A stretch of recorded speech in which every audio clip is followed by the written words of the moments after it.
വ്യത്യസ്തങ്ങളായ കാവ്യസംഗീതങ്ങളും ബിംബങ്ങളുമെല്ലാം ഉപയോഗിച്ച് സൃഷ്ടിക്കപ്പെടുന്ന ആധുനിക കവിതകൾ വ്യത്യസ്തമായ രീതിയിൽ വായനക്കാരുടെ ഭാവനയെ ഉണർത്തുന്നു. വൃത്തമോ പ്രാസമോ ഇല്ലാതെ തന്നെ അത് ആസ്വാദക മനസ്സുകളെ സ്വാധീനിക്കുകയും ആകർഷിക്കുകയും ചെയ്യുന്നു. അത്തരത്തിൽ വ്യതിരിക്തമായ ഒരു കവിതാ സമാഹാരമാണ് ഇന്നത്തെ വാക്കും വരികളിലും ഉൾപ്പെടുത്തിയിരിക്കുന്നത്. ഏവർക്കും ഇന്നത്തെ വാക്കും വരികളുടെയും ഈ അധ്യായത്തിലേക്ക് സ്വാഗതം.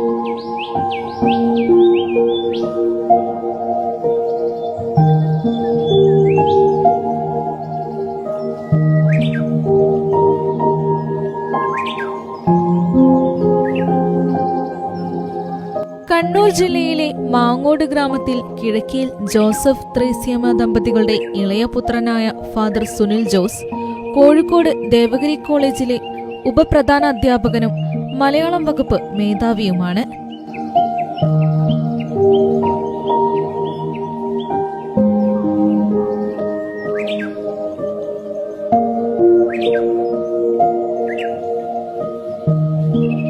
ആലുവ UC കോളേജിൽ നിന്ന് മലയാളത്തിലും ബാംഗ്ലൂർ ധർമ്മരാം കോളേജിൽ നിന്ന് തത്വശാസ്ത്രത്തിലും ദൈവശാസ്ത്രത്തിലും ബിരുദങ്ങൾ, കാലടി ശ്രീ ശങ്കരാചാര്യ സംസ്കൃത സർവകലാശാലയിൽ നിന്ന് മലയാളത്തിൽ ബിരുദാനന്തര ബിരുദവും നേടി. ഫാദർ സുനിൽ ജോസ് എഴുത്തുകാരൻ എന്നതിലുപരി ഒരു മികച്ച ചിത്രകാരൻ കൂടിയാണ്.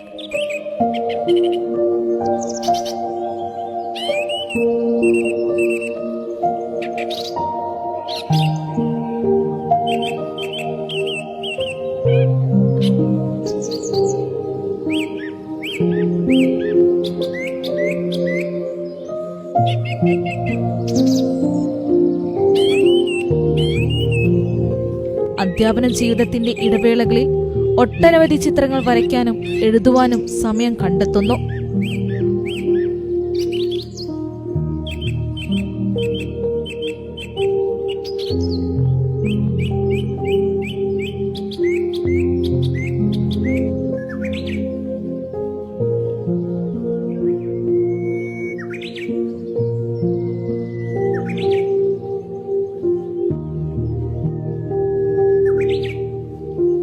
പൂവുകൾ കൊണ്ട് പൂരിപ്പിക്കേണ്ട ഇടങ്ങൾ, ഇരുപുറത്തിൽ കവിയാതെ പിന്നെയും, കവിയുടെ ദൈവം, കവിതാ പഠനങ്ങൾ എന്നിവയാണ് അദ്ദേഹത്തിന്റെ മറ്റു കവിതാ സമാഹാരങ്ങൾ.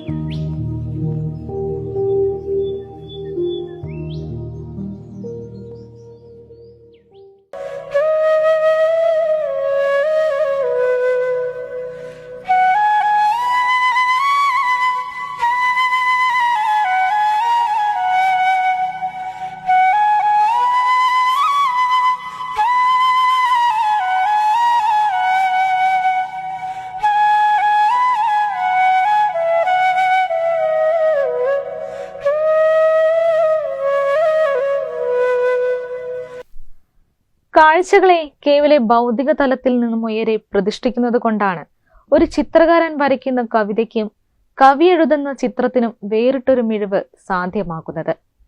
സുനിൽ ജോസ് അടിസ്ഥാനപരമായ ഒരു ചിത്രകാരനാണ്. അതുകൊണ്ട് തന്നെ കാഴ്ചയുടെ അതിസൂക്ഷ്മങ്ങളായ തലങ്ങളെ തൊട്ട് വിശദമാക്കുന്ന പ്രാർത്ഥനകൾ ഹുയാൻ സാങ്ങിന്റെ കൂട്ടുകാരി എന്ന കവിതകളിൽ കേൾക്കാം. നിരന്തര യാത്രികനായ വാക്ക് തോണി കരക്കെടുക്കും പോലെ കവിയിലേക്ക് വന്നു ചേരുന്ന മാന്ത്രികതയും അനുഭവിക്കാം. സാപ്പിയൻസ് ലിറ്ററേച്ചറിന്റെ മറ്റൊരു കവിതാ പുസ്തകം കൂടിയാണ് ഫാദർ സുനിൽ ജോസിന്റെ ഹുയാൻ സാങ്ങിന്റെ കൂട്ടുകാരി. ഹുയാൻ സാങ്ങിന്റെ കൂട്ടുകാരി എന്ന എൻ്റെ ഈ കവിതാ സമാഹാരം 2019 ഫേബിയൻ ലിറ്ററേച്ചർ പ്രസിദ്ധീകരിച്ചതാണ്. ഈ കവിതാ സമാഹാരം എൻ്റെ 2 മുൻ കവിതാ സമാഹാരങ്ങളുടെ ഒരു തുടർച്ചയായിട്ടാണ് ഞാൻ കാണുന്നത്. പലതരം കവിതകൾ അടങ്ങിയിരിക്കുന്ന ഈ സമാഹാരത്തിൽ ഒരുപക്ഷെ എന്നെ പ്രചോദിപ്പിച്ച ചില സന്ദർഭങ്ങളും ചില ആളുകളും ആശയങ്ങളും ഒക്കെയാണ് കവിതകളായി വന്നിരിക്കുന്നത്. ഈ കവിതാ സമാഹാരത്തെക്കുറിച്ച് വിശദമായി ചർച്ച ചെയ്യാൻ എനിക്ക് തീർച്ചയായും സന്തോഷമുണ്ട്. കാരണം അത് കവിതയെക്കുറിച്ചുള്ള എൻ്റെ ചിന്തകളെയും എന്താണ് കവിത എന്ന പൊതുധാരണയെക്കുറിച്ചും ഒക്കെ ചില ആശയങ്ങൾ നമുക്ക് നൽകുന്നുണ്ട്. കവിത പലർക്കും പലതാണ്. ചിലർക്ക് അഭിമാനമാണ്, ചിലർക്ക് നിവൃത്തികേടാണ്, ചിലർക്ക് അന്നമാണ്, ചിലർക്ക് പലതുമാണ് കവിത. ഒരാൾ കവിതയിലേക്ക് എത്തിച്ചേരുന്നതും ഓരോരോ രീതിയിലാണ്. അപ്രതീക്ഷിതമായി കവിതയെ കണ്ടെത്തുന്നവരും ജീവിതത്തിൽ ആദ്യാവസാനം കവിതയുടെ കൂടെ നടക്കുന്നവരുമൊക്കെയുണ്ട്. എന്നെ സംബന്ധിച്ച് കവിത അപൂർവമായി മാത്രം സംഭവിക്കുന്ന ഒന്നാണ്. കവിതയിലല്ലാതെ മറ്റൊരു തരത്തിലും പറയാനാവാത്ത ചില കാര്യങ്ങളാണ് ഞാൻ കവിതയിലൂടെ ആവിഷ്കരിക്കാൻ ശ്രമിക്കുന്നത്. അതുകൊണ്ട് തന്നെ എന്താണ് എനിക്ക് കവിത എന്ന് പുസ്തകത്തിൻ്റെ ആമുഖത്തിൽ ഞാൻ എഴുതിയിട്ടുണ്ട്. അത് ഇങ്ങനെയാണ്: എങ്ങനെയാണ് എന്നിലേക്ക് കവിത എത്തുന്നത്? കവിത എനിക്ക് കടഞ്ഞെടുത്ത ഒരു വാക്കല്ല, കളഞ്ഞു കിട്ടിയ നിധിയാണ്. മരങ്ങൾ ഇല കൊഴിക്കും പോലെ മൗനത്തിലും മഴയിലും മുന്നറിയിപ്പുകളില്ലാതെ അത് സംഭവിക്കുന്നു. വയലിൽ ഒളിഞ്ഞിരിക്കുന്ന നിധി കിട്ടിയവൻ്റെ സന്തോഷം പോലെ ആനന്ദം തന്നും അതിലേറെ എന്നെ അസ്വസ്ഥനാക്കിയും ചിലപ്പോൾ മാത്രം കവിത കൂടെ വരുന്നു. ബലപ്രയോഗത്തിൻ്റെ വഴിയോ വാക്കോ ഈ കവിതയിലില്ല. മുദ്രാവാക്യത്തിൻ്റെ മൂർച്ചയോ തീർച്ചയോ ഈ കവിതകളിൽ കാണില്ല. കവിതയിൽ നിറഞ്ഞു നിൽക്കുന്ന ജീവിതത്തെയും ജീവിതത്തിൽ വിരുന്നു വരുന്ന കവിതയെയും കണ്ടിൽ നിന്ന് നടിച്ചിട്ടുമില്ല. കവിയുന്ന വാക്കാണ് കവിത. മറ്റൊരു വിധത്തിലും പറയാനാവാത്തത് എൻ്റേതല്ല എന്ന് വിസ്മയിപ്പിക്കുമ്പോഴും എന്നിലൂടെ വന്ന വാക്കുകളാണ് എനിക്ക് കവിത. പുഴയിൽ കുളിച്ചും പുതുമഴ നനഞ്ഞും കാടിനെ തൊട്ടും കിളിയൊച്ച കേട്ടും കൂടെ നല്ല മനുഷ്യനാവാൻ കവിത എന്നും കൂടെ ഉണ്ടാവണേ എന്നാണ് എൻ്റെ പ്രാർത്ഥന.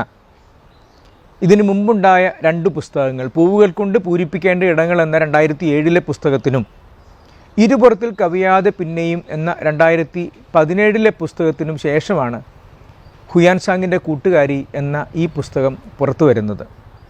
അതുകൊണ്ട് ആ 2 പുസ്തകങ്ങളെയും ഉൾക്കൊണ്ട പ്രിയപ്പെട്ട വായനക്കാർക്ക് ആമുഖത്തിൽ സ്വാഗതം പറയാനും മടിച്ചിട്ടില്ല.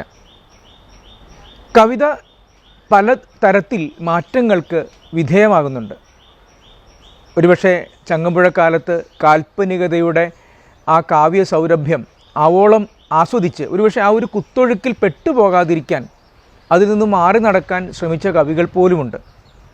അത്തരം കവികൾ കേട്ടുവോ എന്നുടെ ഒച്ച വേറിട്ട് എന്ന് ചോദിക്കുന്നതും നമ്മൾ കേട്ടിട്ടുണ്ട്.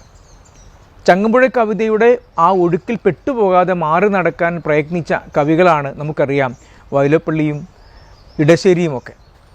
എല്ലാ കാലത്തും ഇങ്ങനെ മാറി നടക്കുന്ന വ്യത്യസ്തമായി നടക്കുന്ന മനുഷ്യർക്ക് അവരുടേതായ ചില കാര്യങ്ങൾ ലോകത്തോട് പറയാനുണ്ട്. എന്തെങ്കിലുമൊക്കെ ലോകത്തോട് വ്യത്യസ്തമായി പറയാനാണ് ഒരാൾ എഴുതുന്നത് എന്നാണ് എൻ്റെ വിശ്വാസം.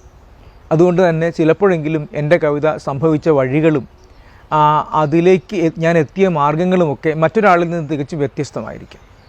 ഒരുപക്ഷെ ആരെങ്കിലും ഒരു വിഷയം തന്ന് അതിനെക്കുറിച്ച് എന്തെങ്കിലും എഴുതൂ എന്ന് പറഞ്ഞാൽ എനിക്ക് എഴുതാൻ സാധിച്ചെന്ന് വരില്ല.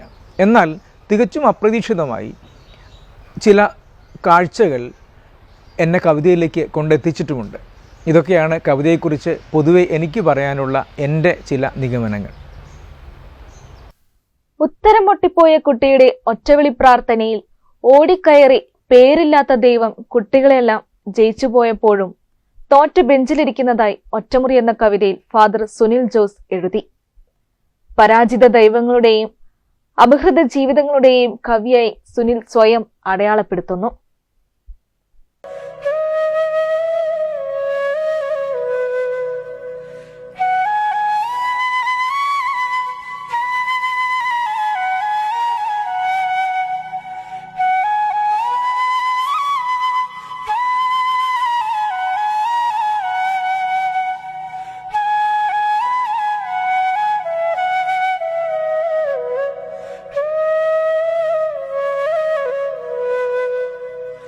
ഒറ്റമുറി എന്നൊരു കവിത ഞാൻ എഴുതിയിട്ടുണ്ട്. ഒരിക്കൽ പരീക്ഷാ ഹാളിൽ കുട്ടികളുടെ പരീക്ഷകൾ നിയന്ത്രിക്കുന്ന ഒരാളായി നിൽക്കേണ്ടി വന്നപ്പോൾ പെട്ടെന്ന് മനസ്സിൽ വന്ന ഒരു കവിതയാണ് ഒറ്റമുറി. നമുക്കറിയാം, എല്ലാ കുട്ടികളും വളരെ ഉത്കണ്ഠയോടെ, ആകുലതയോടെ, പരവേശത്തോടെയൊക്കെയാണ് ഈ ഒറ്റമുറിയിലേക്ക് കയറി വരുന്നത്. അവരുടെ മനസ്സിൽ നിറയെ ഉത്കണ്ഠയാണ്. എളുപ്പമുള്ള പരീക്ഷയായിരിക്കുമോ? ചോദ്യങ്ങൾ ബുദ്ധിമുട്ടിക്കുമോ? പഠിച്ചതൊക്കെ ഓർത്തെടുക്കാൻ പറ്റുമോ? എഴുതാൻ പറ്റുമോ? ഇങ്ങനെയൊക്കെയുള്ള ധാരാളം ഉത്കണ്ഠകൾ അവർക്കുണ്ടാകും. ഈ സന്ദർഭത്തിൽ അവരെ അടുത്തറിഞ്ഞ ഒരു അധ്യാപകൻ എന്ന നിലയിൽ എൻ്റെ മനസ്സിലേക്ക് വന്ന ഒരു കവിതയാണ് ഒറ്റമുറി. ഒറ്റമുറി. എല്ലാ ദൈവങ്ങളും ഒരുമിച്ച് ഓടിക്കയറുന്ന ഒറ്റമുറി. ചോദ്യച്ചൂണ്ടയിൽ കൊത്താൻ മടിച്ച് മുറ്റത്തെ വെയിലിൽ നൃത്തം വയ്ക്കുന്നുണ്ട് ചില കൊച്ചക്ഷരങ്ങൾ. ഞാനോ നീയോ ശരിയെന്ന് ചില ഉത്തരങ്ങൾ പരസ്പരം കണ്ണിറുക്കും. ചിലതാകട്ടെ ഏതോ ഒരു മുഷിഞ്ഞ നട്ടുച്ചയിലേക്ക് ഒറ്റ ശ്വാസത്തിൽ ഓടിപ്പോയി അതേ വേഗത്തിൽ തിരിച്ചെത്തും. ശാകുന്തളം ക്ലാസ്സിലെ ദുഷ്യന്തൻ്റെ പേരു മറന്നു. ശാകുന്തളം ക്ലാസ്സിലെ ദുഷ്യന്തൻ്റെ പേരു മറന്നു. വീണപൂവിൻ്റെ കവിയെ മറന്നു. ചിന്താവിഷ്ടയായ ശ്യാമളയെന്ന് വീണ്ടും ഉത്തരം തെറ്റി. അശോകചക്രത്തിലെ അശോകനെ മറന്നു. കാടിന് ഞാൻ എന്ത് പേരിടുമെന്ന് പാടിയ കവിയുടെ പേരോർത്തോർത്ത് കാടുകയറി. എല്ലാ ദൈവങ്ങളും ഒരുമിച്ചോടിക്കയറുന്ന ഒറ്റമുറിയിൽ പേരില്ലാത്ത ഒരു ദൈവം. ഉത്തരം മുട്ടിപ്പോയ ഒരു കുട്ടിയുടെ ഒറ്റവിളി പ്രാർത്ഥനയിൽ ഓടിക്കയറിയതാണ്. പരീക്ഷ കഴിഞ്ഞു. മറന്ന ഉത്തരങ്ങളെല്ലാം ഓർത്തോർത്ത് വിളിച്ച ദൈവങ്ങളെയെല്ലാം മറന്ന് കുട്ടികൾ തിരികെ പോയി. റിസൾട്ട് വന്നു. എല്ലാ കുട്ടികളും A+ ചിരിച്ചു. പക്ഷേ തോറ്റ ബെഞ്ചിലിരിക്കുന്നു പേരില്ലാത്ത ഒരു പാവം ദൈവം. ബാല്യകാലങ്ങളിലെ വിദ്യാലയ ഓർമ്മകൾ അത്രയേറെ മനോഹരമായിരുന്നു. അത്തരത്തിലൊരു കവിതയാണ് വെളിമാനം സ്കൂൾ. നഷ്ടബോധത്തിൽ നിന്നുയർത്തിയിരുന്ന കവിത. ഞാൻ പഠിച്ച പള്ളിക്കൂടം ഇപ്പോഴില്ല. അവിടം ഇന്നൊരു കശുമാവിൻ തോട്ടം. സ്കൂൾ ഉണ്ടായിരുന്നപ്പോൾ അത് തങ്ങളുടെ സ്വേച്ഛാനുസൃത ജീവിതത്തിന് തടസ്സമായി തോന്നി. പ്രതിബന്ധങ്ങൾ ഉണ്ടാക്കാനായി പ്രാർത്ഥിച്ച ഇടം. ഇന്നിവിടം അണ്ണാൻ കുഞ്ഞിന്റെ വീട്, പക്ഷികളുടെ പള്ളിക്കൂടം, പാമ്പിന്റെയും കീരിയുടെയും പടക്കളമായി കയറിയിരിക്കുന്നു. എന്നാൽ കശുമാവിൻ കൊമ്പിൽ തല കീഴായി ആടുന്ന ചോദ്യചിഹ്നങ്ങൾ ഞങ്ങൾ കുഞ്ഞുങ്ങളായിരുന്നപ്പോൾ നേരിട്ട് ഉത്തരമില്ലാത്ത ചോദ്യങ്ങളുടെ തിരിച്ചറിവാണോ എന്നുള്ള കൽപ്പനയിലൂടെ മനുഷ്യാവസ്ഥയുടെ നൈരന്ധ്യം കവി വ്യക്തമാക്കുന്നു. അങ്ങനെയാണ് കവിത സാർവദേശീയാനുഭവത്തിലേക്ക് വികസിക്കുന്നത്. കുട്ടിത്തവും കുതൂഹലവും നിറഞ്ഞ ഒരു കുഞ്ഞിനെ സമൂഹത്തിൽ പെരുമാറാൻ അറിയാവുന്ന ഒരു വ്യക്തിയാക്കി പരിവർത്തിപ്പിക്കുന്നത് സ്കൂളുകളാണ്. വിദ്യാലയത്തെക്കുറിച്ച് ഓരോരുത്തർക്കും ഓരോ തരം ഓർമ്മകളാണ്. കണ്ണുനീര് പുളിപ്പി കൊണ്ട് നനഞ്ഞ കവിളുകളുമായി 1-ാം ക്ലാസ്സിൽ 1-ാം ദിവസം ഇരുന്നതിൻ്റെ ഓർമ്മകളോ, ഏറ്റവും മിടുക്കനെന്ന് പേര് കേട്ട് പാഠപുസ്തകം വായിച്ചതിൻ്റെയോ നല്ല മാർക്ക് വാങ്ങി പാസ്സായതിൻ്റെയോ നല്ല ഓർമ്മകളോ, ഒരു കാരണവുമില്ലാതെ ശിക്ഷിച്ച അധ്യാപകരുടെ പക നിറഞ്ഞ ഓർമ്മകളോ ഒക്കെ ഒരാളെ വിദ്യാലയം ഓർമ്മിപ്പിക്കുന്നുണ്ടാവാം. എങ്കിലും ഒരുപാട് ആളുകൾക്ക് വിദ്യാലയം ഗ്രഹാതുരതമായ ഒരു ഓർമ്മയാണ്. ഒരു വട്ടം കൂടെ ആ പഴയ വിദ്യാലയ പടിമറ്റത്തെത്തുവാൻ മോഹം എന്ന് കവി എഴുതുന്നത് നമുക്ക് ഓരോരുത്തർക്കും വേണ്ടി കൂടിയാണ്. വെളിമാനം സ്കൂൾ എന്ന ഒരു കവിത. ഞാൻ പഠിച്ച സ്കൂളിൻ്റെ പേരാണ് വെളിമാനം സ്കൂൾ. ഞാൻ പഠിച്ച പള്ളിക്കൂടം ഇപ്പോഴില്ല. അവിടെ ഇന്നൊരു കശുമാവിൻ തോട്ടം. ഇന്ന് മഴ വരണേ എന്ന്, നല്ല പനി വരണേ എന്ന്, കാറ്റും കോളും വന്ന് പള്ളിക്കൂടത്തിൻ്റെ ഓട് പറന്നു പോകണേ എന്ന് ഞങ്ങൾ കുഞ്ഞുങ്ങൾ പ്രാർത്ഥിച്ചിടം. ഇന്നവിടം അണ്ണാൻ കുഞ്ഞിൻ്റെ വീട്, പക്ഷികളുടെ പള്ളിക്കൂടം, പാമ്പിൻ്റെയും കീരിയുടെയും പടക്കളം. ആശാനും ഉള്ളൂരും വള്ളത്തോളും ഒരേ ബെഞ്ചിൻ കൊമ്പിലിരുന്ന് ആടിയ മലയാളം ക്ലാസ്സിനും സയൻസും കണക്കും കുറുവടിയുമായി പല മാഷുമാർ വന്ന ഇടവഴിക്കുമിടയിൽ ഒരു പശു തനിയെ അയവെട്ടുന്നത് എന്താവാം? A² + 2AB + B² എന്ന് പണ്ടു ഞങ്ങൾ അയവെട്ടിയതിൻ്റെ ബാക്കിയാകുമോ? ബാക്കിയാവുന്നത് എന്താണ്? കശുമാവിൻ കൊമ്പുകളിൽ നിറയെ തലകീഴായി തൂങ്ങിയാടിയ 1000 ചോദ്യചിഹ്നങ്ങൾ. ഞങ്ങൾ കുഞ്ഞുങ്ങൾ കാതും കണ്ണും തുറന്നിരുന്ന് നേരിട്ട ഉത്തരമില്ലാത്ത 1000 ചോദ്യങ്ങൾ തിരികെ വരുന്നതാണോ? വാക്കും വരികളിലേക്ക് തിരിച്ചെത്താം ഒരിടവേളയ്ക്ക് ശേഷം.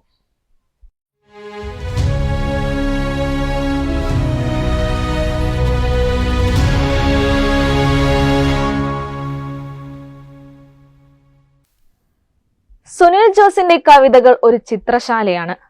പ്രകൃതിയും മനുഷ്യനുമായി ബന്ധപ്പെട്ട ചില അടിസ്ഥാന രൂപങ്ങൾ നിരന്തരം കടന്നുവരുന്ന വിചിത്രമായ ക്യാൻവാസ്.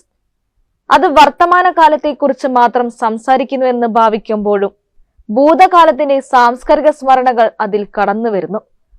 അത്തരത്തിലൊരു കവിതയാണ് വഴിയുടെ അറ്റത്ത്.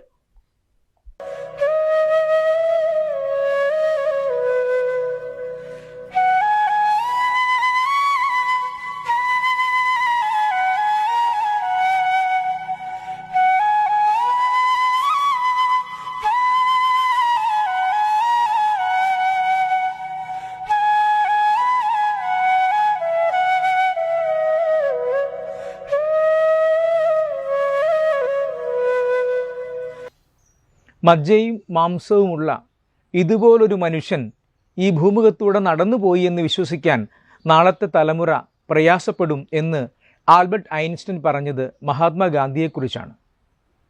അരി വാങ്ങുവാൻ ക്യൂവിൽ നിൽക്കുന്നു ഗാന്ധി, അരികെ കൂറ്റൻ കാറിലേറി നീങ്ങുന്നു ഗോഡ്സെ എന്ന് ഈ ഗാന്ധിജിയുടെ വർത്തമാനകാലത്തെ മുൻകൂട്ടി കണ്ടെഴുതിയത് NV കൃഷ്ണവാര്യർ എന്ന മലയാളത്തിലെ പ്രിയപ്പെട്ട കവിയാണ്. അച്ഛ, ആരാണ് ഈ ഗാന്ധി?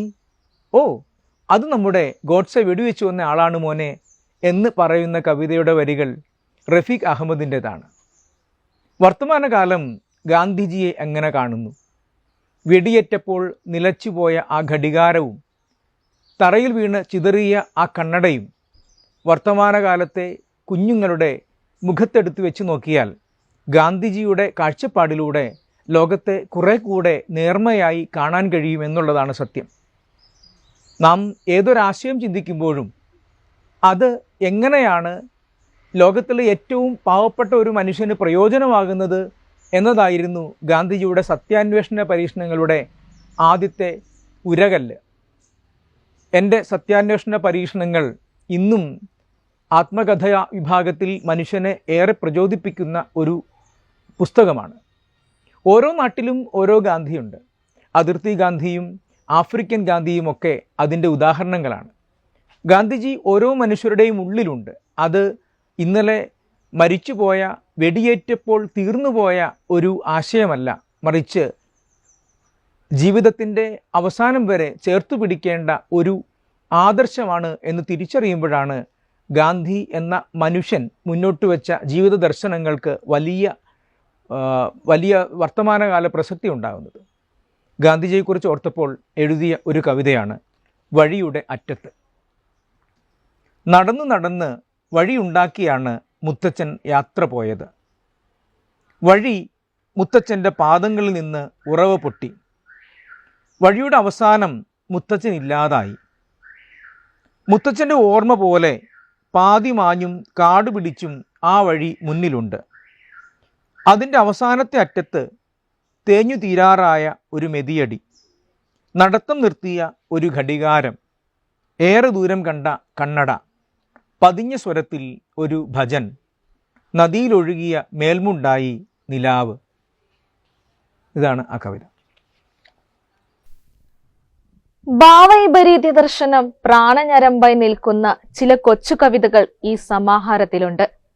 വാക്കുകളിൽ കവി കൊത്തിവയ്ക്കുന്നതിനപ്പുറം ഏതോ അജ്ഞാത മേഖലകളിൽ വായനക്കാരെ അയാൾ അലയാൻ വിടുന്നു. കലഹം, സന്ദർശനം, വിജയം, യാത്ര, പ്രണയം, അപ്രതീക്ഷിതം, ഒപ്പം എന്നീ കവിതകളുടെ വായന രഹസ്യമാണിത്.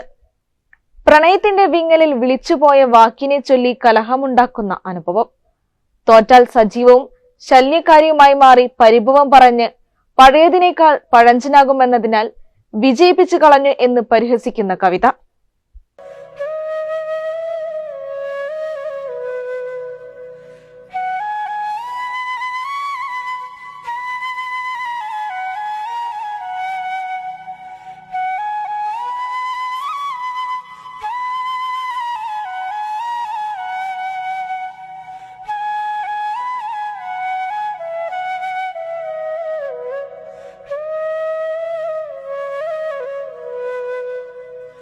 താജ്മഹൽ നിർമ്മിച്ചതാര്?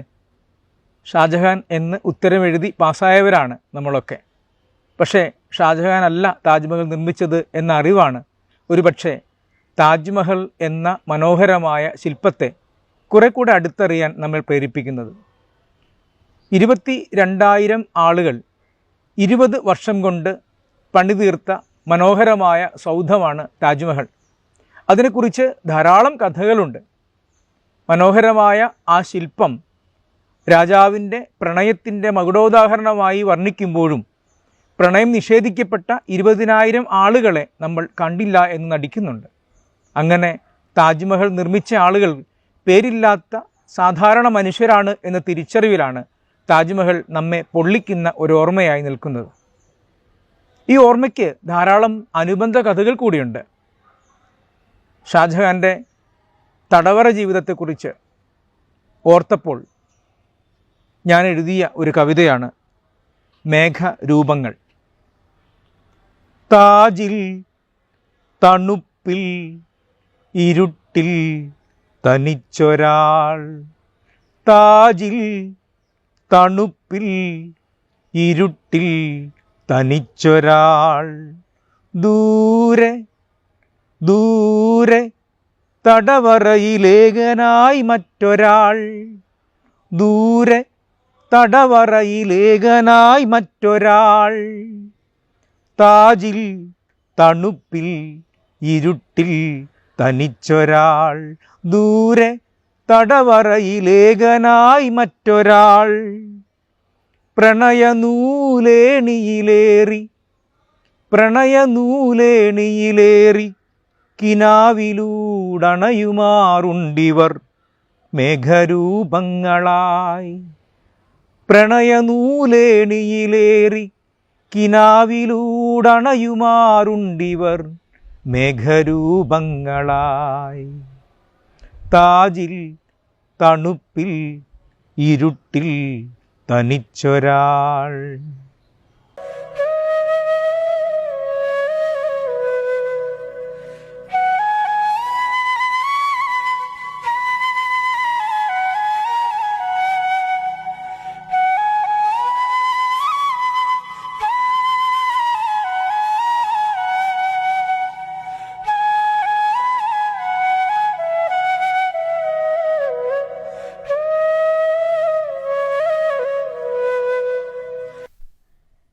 യഥാർത്ഥ സ്വപ്നങ്ങൾ കൊണ്ട് അതിജീവിക്കുന്നവരെ ഈ കവിതയിൽ കാണാം. എന്നാൽ സ്വപ്നരഹിതരായ ഉണർച്ചയുടെ ലോകത്ത് അവർ ഒറ്റപ്പെട്ട് പരസ്പരം അറിയാതെ 2 വ്യക്തികൾ മാത്രം. അവന്റെ സ്വപ്നത്തിലെ അവൾ അവളുടെ സ്വപ്നത്തിലെ അവനോട് സ്വപ്നങ്ങളെക്കുറിച്ച് ചോദിച്ചു. അവനാകട്ടെ തന്റെ സ്വപ്നത്തിലെ അവളെക്കുറിച്ച് വാത്തോരാതെ സംസാരിച്ചു. കൈകോർത്ത് സ്വപ്നത്തിൽ മരങ്ങൾക്കിടയിലേക്ക് നടന്നു പോയവർ 2 ഗ്രാമങ്ങളിൽ ഉണർന്നു. മരങ്ങൾക്കിടയിലേക്ക് നടന്നു പോയവരെ കുറിച്ച് ഒന്നും അറിയാതെ എന്നാണ് കവിതയുടെ അന്ത്യം. ഹുയാൻ സാങ്ങിനെ സ്നേഹിച്ച പെൺകുട്ടിയും ആ ചരിത്ര കഥാപാത്രത്തെ പ്രണയിക്കുന്നതിലൂടെ പ്രണയം അസാധ്യമായ വർത്തമാനകാലത്തെ ചെറുത്തു നിൽക്കുകയാണ്. അത്തരമൊരു കഠിന കാലത്തോടുള്ള സ്വാഭാവിക പ്രതിഷേധം എന്ന നിലയിലാണ് സുനിൽ ജോസിന്റെ കവിതകളിൽ പ്രണയം ഒരു ചിരിസാന്നിധ്യമാകുന്നത്. ഹുയാൻ സാങ്ങിൻ്റെ കൂട്ടുകാരി എന്നാണ് ഈ കവിതാ പുസ്തകത്തിൻ്റെ പേര്. ഹുയാൻ സാങ് എന്ന് കേൾക്കാത്തവരാരും ഉണ്ടാവില്ല. കുട്ടിക്കാലത്ത് സ്കൂളിൽ നാം ആ പേര് കേട്ടിട്ടുണ്ട്. ചൈനീസ് യാത്രികനായ ഹുയാൻ സാങ് ഇന്ത്യയിൽ വന്നതും ഇവിടെ കണ്ടതും കേട്ടതുമായ തൻ്റെ സഞ്ചാര രഹസ്യങ്ങൾ പുസ്തകത്തിൽ എഴുതി വച്ചതുമൊക്കെ നമുക്ക് മനഃപ്പാഠമാണ്. പക്ഷേ ഈ ഹുയാൻ സാങ്ങിന് ഒരു കൂട്ടുകാരി ഉണ്ടായിരുന്നെങ്കിലോ എന്നത് കൗതുകകരമായൊരു ചോദ്യവുമാണ്. ആരും അങ്ങനെ ഒരു കൂട്ടുകാരിയെക്കുറിച്ച് കേൾക്കാനിടയില്ല. ഇതുതന്നെയാണ് ഒരുപക്ഷെ ഈ പുസ്തകത്തിന് ഹുയാൻ സാങ്ങിൻ്റെ കൂട്ടുകാരി എന്ന് പേരിടാൻ എന്നെ പ്രേരിപ്പിച്ച. നമുക്കറിയാവുന്ന ഒരിടത്ത് നിന്ന് അറിയാത്ത ഒരിടത്തേക്കുള്ളൊരു അന്വേഷണമായി കവിതയെ നമുക്ക് എങ്ങനെ കൂട്ടിക്കൊണ്ടു പോവാം എന്നതായിരുന്നു എൻ്റെ ആകാംക്ഷ.